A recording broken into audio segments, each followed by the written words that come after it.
Good morning, friends. This is for all class children and particularly those who are lovers of language. Uh, See now, in day-to-day spoken English, we often use certain words to beautify our expressions.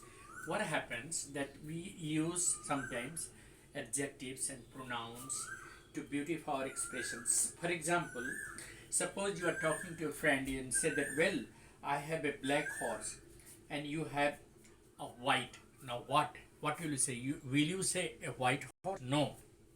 You will say, I have a black horse and you have a white one.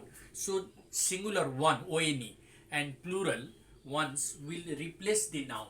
The one and ones are pronoun in plural cases when you are don't repeat the word, like so you are talking to friends will say that, well, I love the green mangoes, but you love the ripe ones. So mangoes plural. So here you are not going to repeat the word mangoes. Somebody will say, well, I I like the you know uncrowded places.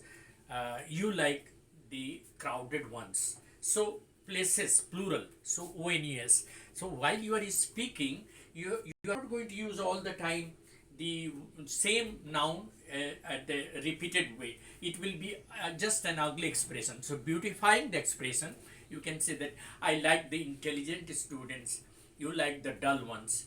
Okay, I like the hard working students, you like the mediocre ones. So when you are comparing plural to plural, use ONES, and singular to singular ONE1. So like I have a black horse and you have a white one. There is nothing wrong in that. Then come to the there are certain yes, there are good and bad men in the society. Which do you honor, the good ones or the bad ones? You have to use ONE. ONE means you are using it as a pronoun in place of a noun just to beautify your expression. Okay, then come to connective pronouns. What are connective pronouns? Pronouns that connect noun. There is, all the time you are not going to use two or three sentences. Like I met Mr. Mehra who was coming from station. So who is a connective? I purchased those, goods which were available at Amazon store. Yes. So which is connecting the noun. I met the man who was a scientist. So here, who is connecting the noun scientist and man? That is the reason why they are called connectives. I know the woman whose child is a scientist. So here, whose is also a connective. Yeah, all that glitters is not gold. That is also a connective. Connectives have a great role in spoken English, day-to-day spoken English.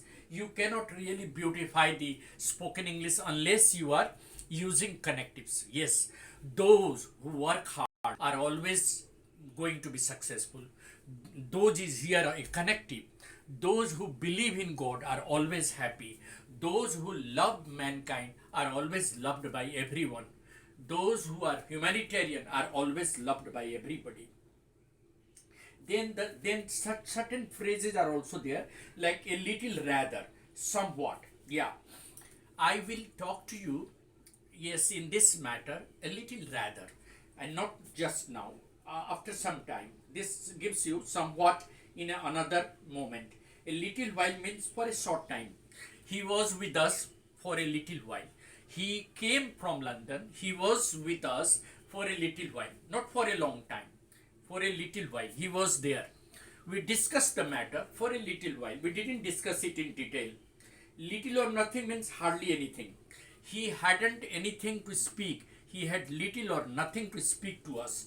That means he didn't have anything to speak to us. Most is used in the sense of almost, but most is used with the singular noun as well as plural. When it is used with a number, then it will be used as a plural. When it is used with a quantity, it will be like most of the students were present. Here it is a number. Most of the money she had spent.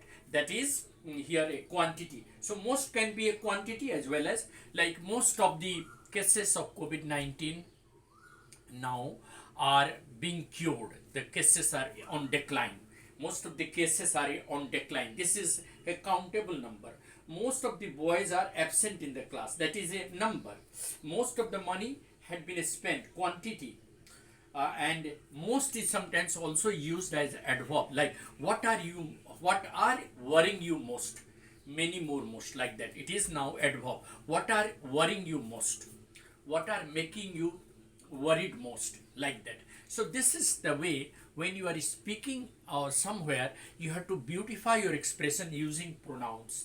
And most importantly, spoken English will be spontaneous only when you make use of grammatical items: noun, pronoun, verb, adjective. Sometimes we use, wrong way, like we say that has everyone got a pen? Wrong. Has anyone not got a pen? Has everyone come? Yes, it is correct. Yes, everyone has come. Do you have, some pen to write? Wrong. Do you have any pen to write with? Somebody says that, do you have, so the answer will be negative. I don't have any pen to write with. Any is used in negative or interrogative, and some is used in affirmative, like we have some friends here in this class. We have some people, they are good in this society. We have some, it is in affirmative sense. We don't have anyone to talk to us in this hour of crisis. We don't have anyone to suggest us, like that. So this is in negative sense. So when you are using interrogative and negative, use any. Have you got any friend who will be coming today? Have you got any work today? So if you have work, you say, yes, I have some work. Otherwise you say, oh, I don't have any work today, I am free today, like that. So spoken English, minute, uses of grammar will make your English better, and that you have to learn every day. That is what I wanted to emphasize upon. Thank you. Have a nice day. This is Mr. Eddie Singh on the channel Easy English by Eddie Singh.